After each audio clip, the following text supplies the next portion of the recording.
siglo venidero. Nosotros hemos leído en Gálatas 1:4, no tiene que buscarlo a nivel de referencia, hemos leído que Él nos libró, no que nos va a librar, nos libró del presente siglo malo. ¿Verdad que sí? La Biblia dice eso. Y entonces el mundo divide los tiempos así, antes de Cristo y después de Cristo. Así que están las fechas, ¿verdad que sí? Pero antes de Cristo hubieron miles de años. Pero ese era el presente siglo malo, porque Moisés era quien encabezaba esos siglos. Por eso el salmista decía, por los siglos de los siglos, porque pasaron siglos y siglos y siglos, pero ese era el presente siglo malo. Número uno, porque el diablo estaba en pie, Satanás estaba vigente. Número dos, la ley estaba vigente acusando ministerio de muerte. La ley. El pecado estaba presente. Entonces vino el día grande de Jehová. Así dicen los profetas. El día grande de Jehová se avecina. ¿Y cuál era el día grande de Jehová? Que cuando Dios se encarnó, fue a la cruz, resucitó a los muertos, destruyó al diablo, le dio fin a la ley y quitó el pecado del mundo.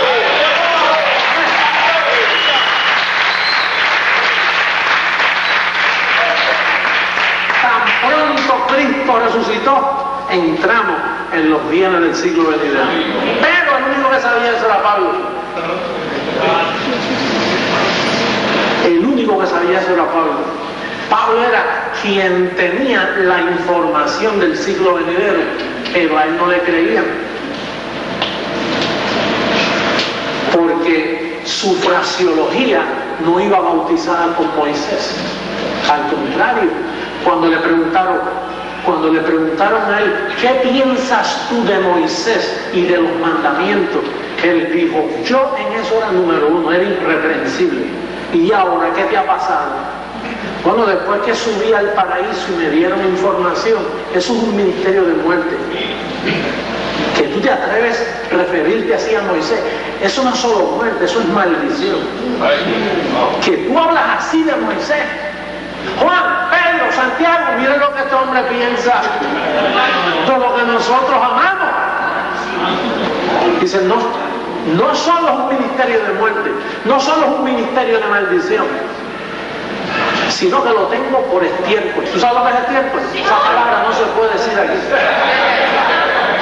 Eso es lo que despiden los animales después que comen. Dice que tú tienes eso por estiércol. Si ese es el presente siglo malo que Cristo nos acaba de librar en la cruz, ¿cómo tú vas a seguir con la ley? ¿Cómo vas a seguir guardando los rudimentos? ¿Cómo vas a seguir con Moisés? Si eso es exactamente a lo que Cristo vino a morir en la cruz del Calvario, para librarnos del pecado, para librarnos del diablo. Pero hubieron unos hombres muy perversos que Dios le llamó los príncipes de este mundo, que se opusieron a Pablo. A eso Pablo le llama el misterio de la iniquidad dentro de la iglesia. Nadie sabía. ¿Quién iba a pensar que los 11 apóstoles encabezaban el ministerio de la iniquidad?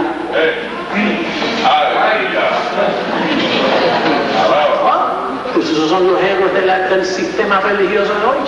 Por eso es que ese sistema religioso vive todavía en el presente siglo humano.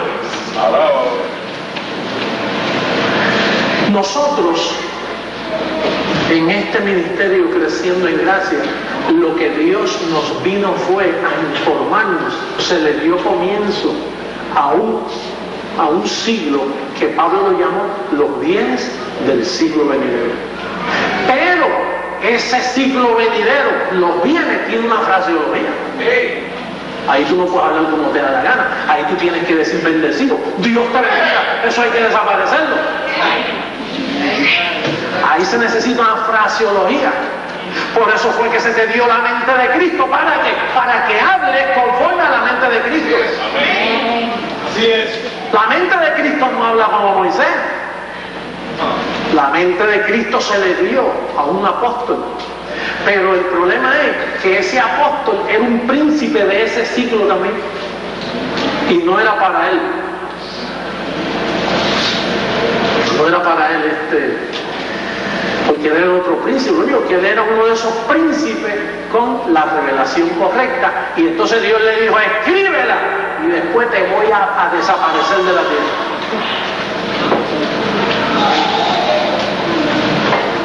Por eso es que son los bienes del siglo venidero.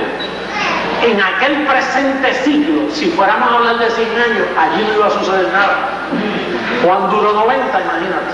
Juan duró 90 años.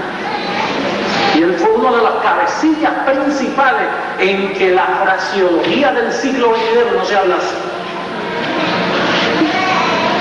Entonces, nosotros fuimos librados de ese ciclo, y entonces se nos mandó al ciclo venidero.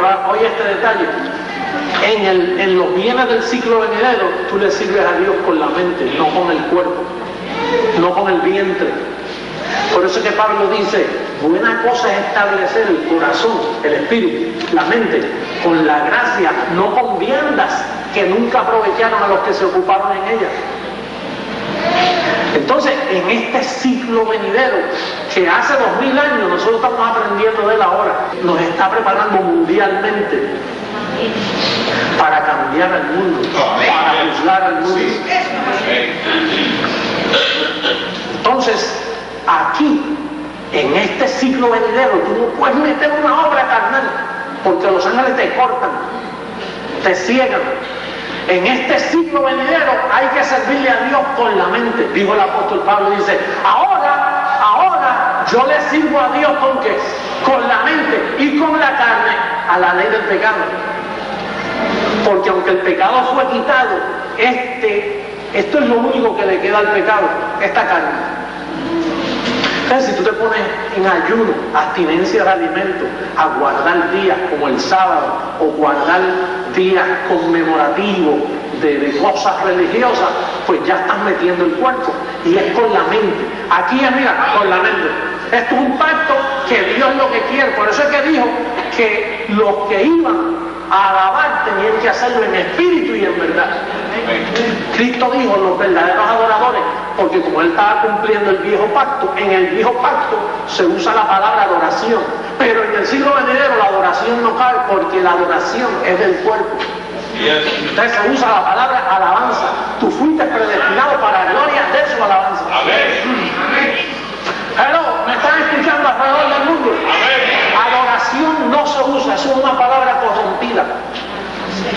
Adoración la usa el sistema que vive en el presente siglo humano. En este siglo venidero, atiéndame bien, usted tiene que acomodar lo espiritual a lo espiritual. El sistema protestante religioso, ¿sabes lo que hace? Acomodando lo de este siglo presente, tratando de acomodarlo a lo espiritual, y nunca le combina, no lo entienden. Están en la letra, no en el espíritu. En este presente siglo venidero usted tiene que aprender a llamar las cosas que no son como si fuesen, no mirando las cosas que se ven, sino las que no se ven, porque esas son eternas. Es un estilo de vida. En este presente siglo hay una fraseología especial. Aquí no se habla, por eso cuando usted le habla a los del sistema y dice, ¿qué es hablar de este uno? No recibo, estoy bendecido, una mentirita temporera cuando se enferma o cuando hay una necesidad económica, es una leve tribulación. ¿Y qué raro habla? Porque Pablo nos enseñó a hablar así. El sistema del sistema, ¿cómo está, chico? El diablo, hay una guerra encima tremenda, el diablo. Y todo lo que confiesan es negativo, tienen una fraseología corrompida, no digna de la mente de Cristo.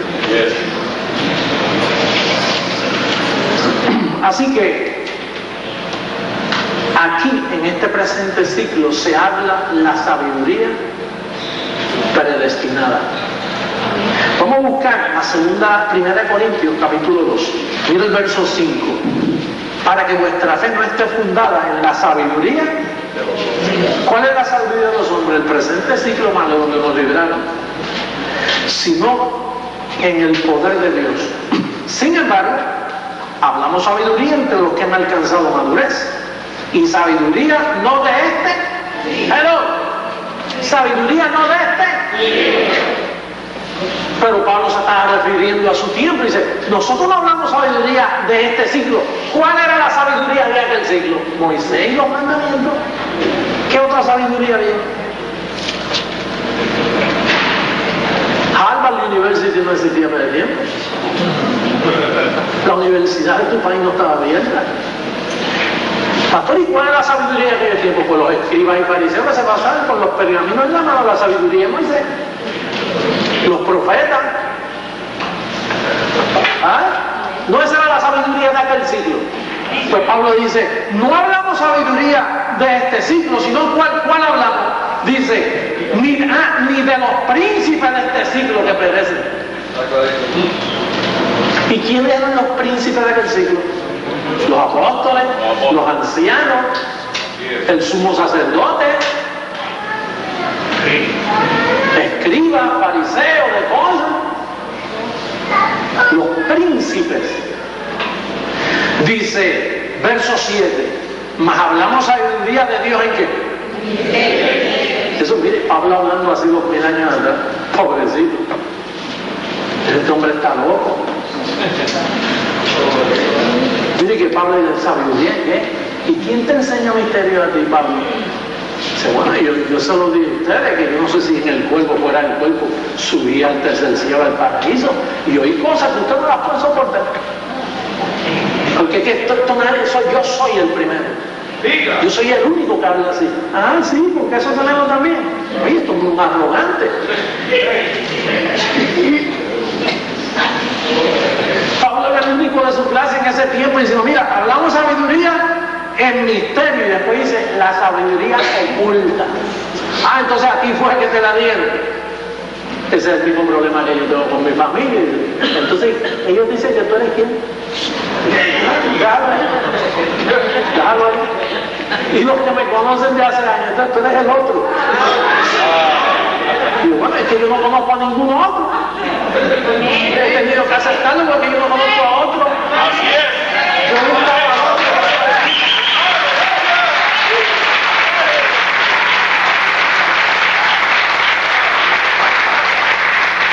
Pues Pablo estaba en el mismo conflicto. O sea, Pablo decía, mire, yo lo que hablo es sabiduría oculta. Entonces tú crees en el ocultismo, Pablo. Este es el verdadero ocultismo. La sabiduría o algo oculto que nadie lo conoce. Y tú lo conoces. Yo sí. Entonces nosotros no. Juan y Pedro, que somos las autoridades aquí en Jerusalén, que andamos con Jesús 33 años. Entonces entonces tú sí. Bueno, cada uno piense de sí con cordura, conforme a la medida de fe que Dios le da al varón. No piense más de sí, pero ¿qué tú quieres que yo haga, Pedrito? Pedro, Juan, San Jacobo, Santiago. Nosotros hablamos sabiduría en misterio, no la sabiduría que ustedes conocen. Fíjate que Cristo en los días de su carne no habló esta sabiduría. Al contrario, les digo, tengo muchas cosas que deciros, pero ustedes no la van a poder soportar. Todos están preparados, porque ustedes aman la sabiduría de la tierra. Y lo que yo traigo para acá es ocultismo. Lo que yo voy a revelar son misterios escondidos. Esta es la primera vez que esto se destapa, ¿sí? Sí. Es un destapón de olla. Entonces cuando usted destapa la olla y mira para adentro, pero lo que va a ver ahí en la olla no es muerte, es sabiduría predestinada. Así es. Por ahí hay muerte en la olla, sí. Pero aquí no es muerte en la olla, aquí es vida en abundancia. Río de agua viva.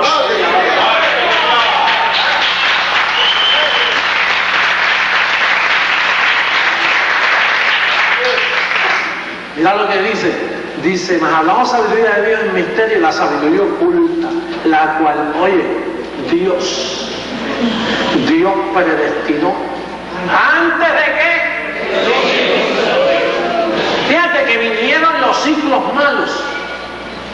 Entonces Cristo vino y nos libró del presente siglo. Y entonces esta sabiduría vino antes que fueran los siglos. Estaba predestinada. ¿Qué significa predestinada? Que ya en previo acuerdo, Dios, el destino de esa palabra, te tenía a ti predestinado y te tenía al predestinado, una sabiduría predestinada para el predestinado. Porque si no, ¿cómo tú vas a saber que eres un predestinado si no se te da sabiduría para explicar lo que tú eres?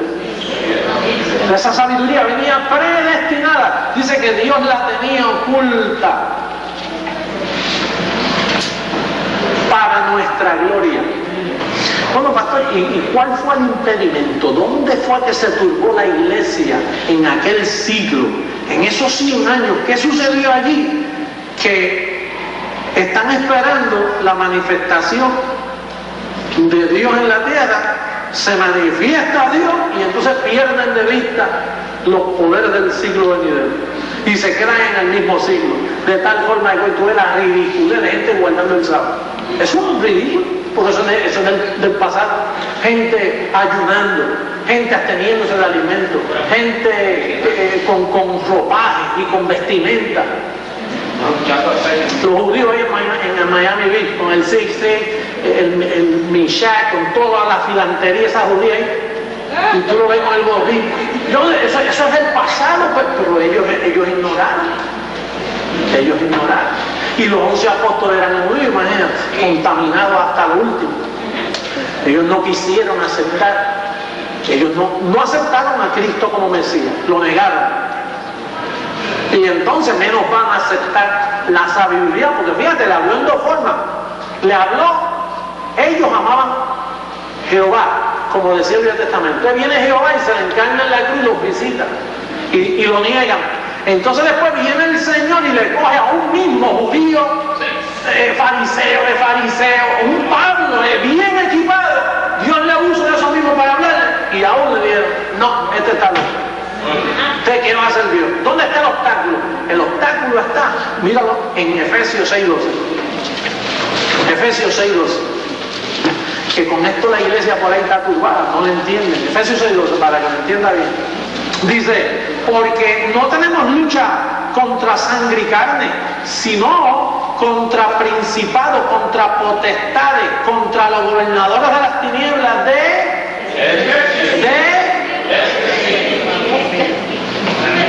¿Y quiénes eran esos gobernadores y príncipes? Los apóstoles. Gente en posición, un Herodes. Esa era la lucha que había. Príncipes. Sí, pastor, por ahí dicen lugares celestiales, seguro. Sí, estamos en lugares celestiales, no el cielo. Mira cómo dice. Dice, contra gobernadores de las tinieblas de este siglo, contra huestes espirituales de maldad en las regiones celestes. No dice el cielo, regiones del cielo. Que eso significa donde estamos nosotros sentados juntamente con Cristo en lugares celestiales. Aquí donde estamos sentados en lugares celestiales con Cristo, aquí también están esos príncipes y potestades. Así es. La iglesia piensa que esos son ráfagas de demonios por los aires.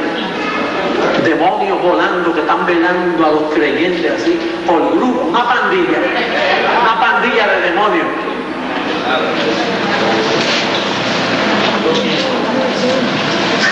Y esos cultos, porque aquí los cultos son diferentes, aquí hay orden, aquí hablamos de la sabiduría predestinada que se nos dio para nuestra gloria, y esas iglesias que empiezan a brincar y empiezan a caerse al piso en el nombre del Señor.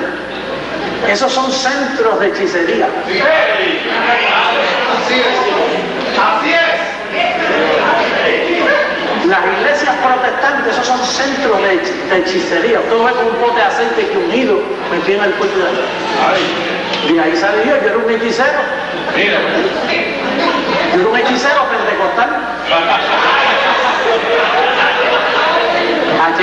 Mire, aquí hoy hay personas que eran hechiceros bautistas, hechiceros metodistas, hechiceros adventistas, hechiceros católicos, hechiceros mormones.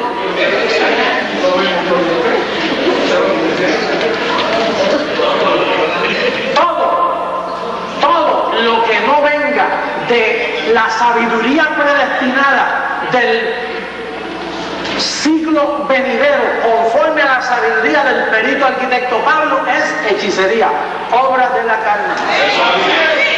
Pastor, por eso en esos cultos que empiezan, manifiéstate, poder de Dios, y de momento empiezan, esos son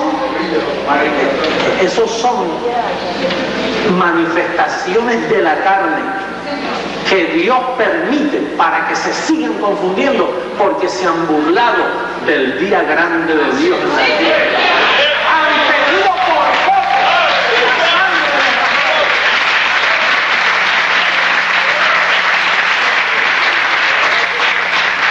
y han hecho afrenta al Espíritu de gracia. ¿Y cuál es el Espíritu de gracia? Los poderes del siglo venidero. Le han hecho afrenta. Usted los oye por ahí, que mira, que Miami tiene demonios, no te preocupes, que yo me cubro con la sangre. La sangre no es para cubrirte eso, la sangre fue para quitar los pecados, ya los quitó y ya. Te limpió la conciencia de pecado, ese fue el uso. La sangre me cubre. ¿Qué te va a cubrir la sangre? ¿De qué? Si ya usted está cubierto, está completo, no le falta nada, ¿para qué hay que estar siguiendo cubriendo? La única cobertura que usted tiene aquí es la de los ángeles. Si no está en hechicería. Porque los ángeles no cubren a los hechiceros. Esa gente que siempre están con revelaciones, y yo vi y sentí y los pelos se me paran. Tengan cuidado con eso. Eso, mire, eso es de aquí. Tiene que tener un cuidado porque la carne de usted es diabla. Y la misma carne lo puede turbar usted. Por eso es que hay tanto comercio.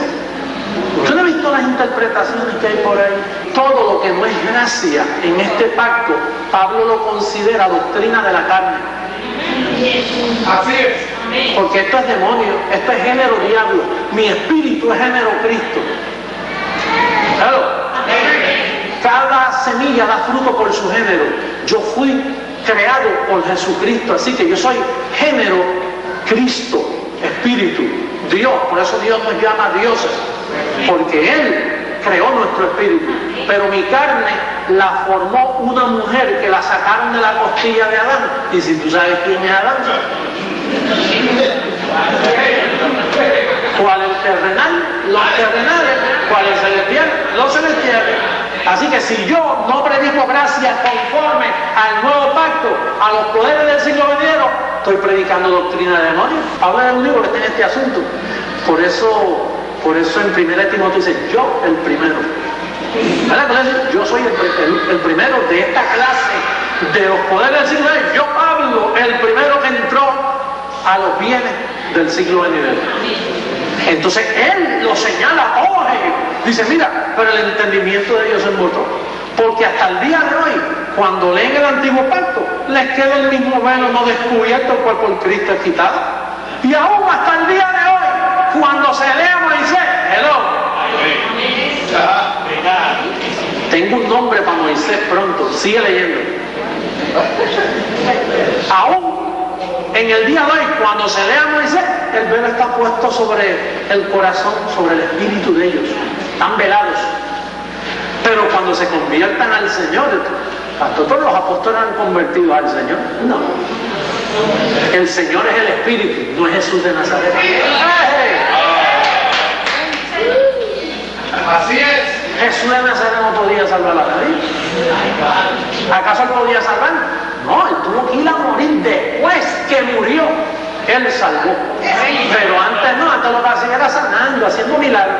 Y después les daba pena, lástima, esos pobres están por ahí como ovejas sin pastor, porque él todavía no era el pastor. Él todavía no podía salvar.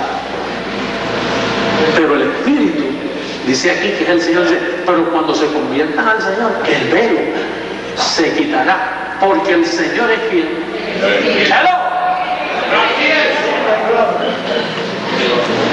El Señor no era la carne Jesús de Nazaret. ¿Quién es Dios en mí? ¿Lo que usted o lo que yo tengo por dentro? Mi espíritu, mi carne. Esto no se sujeta a la ley de Dios. Así que el Señor es el Espíritu. Dice, y donde está el Espíritu del Señor, allí hay libertad. Por tanto, nosotros todos, mirando a cara descubierta como un espejo de la gloria del Señor, somos transformados de gloria en gloria en la misma imagen como por el Espíritu del Señor. Esto sigue, el 4 lo puso el hombre. Esto es una carta. Dice, por lo cual, viste que le da seguimiento a lo que acaba de decir.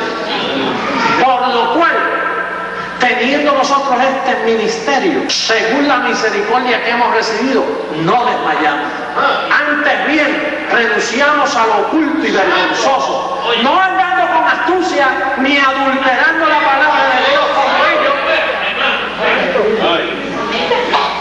No como ellos, dice,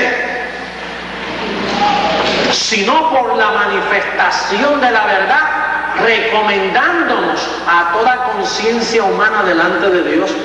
Pero si nuestro evangelio está encubierto, entre los que se pierden está encubierto, en los cuales el Dios de este siglo, Dios con D mayúscula, ¿cómo está?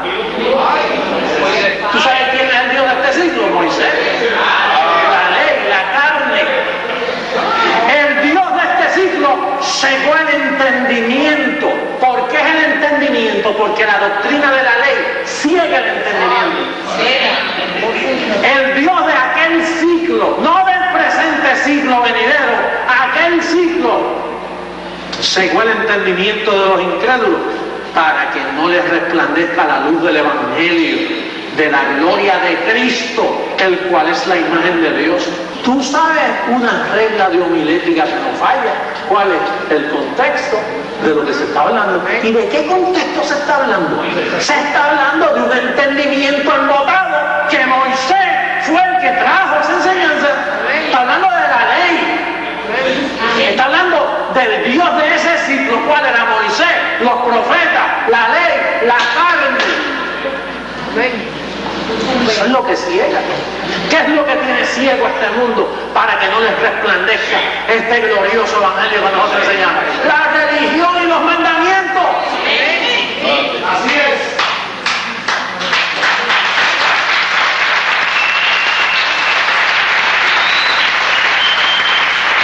A menos que te quieras quedar en el sistema ese por ahí, perdiendo tiempo, oyendo al hombre. Pero hay una gloria para nosotros. Dios quiere utilizarte. Cuando tú le hablas a un compañero, cuando alguien ve, no que tú seas perfecto, pero cuando alguien ve ese proceder que hay en ti, en la forma que tú tratas las cosas, en la forma que tú te conduces, alguien tiene que notar cómo tú estás viviendo. No cuando tú te peines, qué color usas, eso es carne. Es un proceder, el trato, cuando tú tratas a los demás en tu trabajo. Hay algo que la gente tiene que notar en ti, que eso es un proceder. Y tenemos que estar ocupados en eso porque la gente tarde o temprano te va a decir, oye, ¿por qué tú eres como tú eres? Yo he visto que tu proceder es diferente. Porque atiéndeme bien, si no hay proceder, estás comiendo letra. Si todavía tú eres un repugnante y maltratas y estás tirando golpes y lastimando especialmente a los familiares tuyos, hay algo malito ahí. La gracia no se ha establecido bien. Yo creo que yo estoy en la verdad por el proceder que esta palabra me da también. Porque no puedo lastimar, trato bien a mi prójimo, especialmente aprendí ya a amar a los míos. Porque tú sabes que a veces hay gente que ama afuera, pero los de la casa los maltrata. Esos son los míos, mi esposa yo la trato como una alfombra, pero afuera, entonces esas esposas que dicen, él es maravilloso con todo el mundo, menos conmigo. Que hay gente que no han sido formados todavía, pero ahí donde es bueno, ahí, si tú eres bueno dentro de tu casa, afuera tú vas a ser maravilloso. Digo, a veces hay sus excepciones, hay cositas que a veces la gracia destapa y no se pueden evitar. A veces hay hasta separaciones que uno, cosas que tienen que suceder. Pero cuando usted aterriza y pone los pies en la tierra, usted está tranquilo. Tiene que haber dominio propio. ¿Qué es dominio propio? Un dominio propio que domina al diablo, domina tu carne. Así es. Tú tienes que ver cambios en ti, porque en los poderes del ciclo venidero la palabra es más cortante que toda espada de dos filos y penetra. Oye, esa espada le gusta penetrar, no se queda puestecita así encimita cogiendo filo, no, ella es lo que está pendiente de darte un sablazo enseguida. Esta palabra enseguida se mete y empieza a escudriñar. Oye, y le gusta que estés solo, le encanta pasar tiempo contigo a solas, horas y horas. Y si lo oye hablando, la mente de Cristo en ti dice, no cojas el teléfono, no lo cojas, te quiero a solita, vamos a hablar tú y yo aquí en la casa. Hoy que faltaste al trabajo, que no te sientes bien, que hasta te enfermaste y no sabes por qué y estás acostadito ahí, ahí es que la mente de Cristo empieza a tratar contigo de loco. Amén. Y ahí es, la gente que no sabe estar solo, y lo importante es que cuando tú estás solo, cuando la mente de Cristo te coge y te pregunta, ¿por qué tú haces esto? ¿Por qué tú haces esto? Amén. Y empieza a hacerte preguntitas, y te pela, bueno,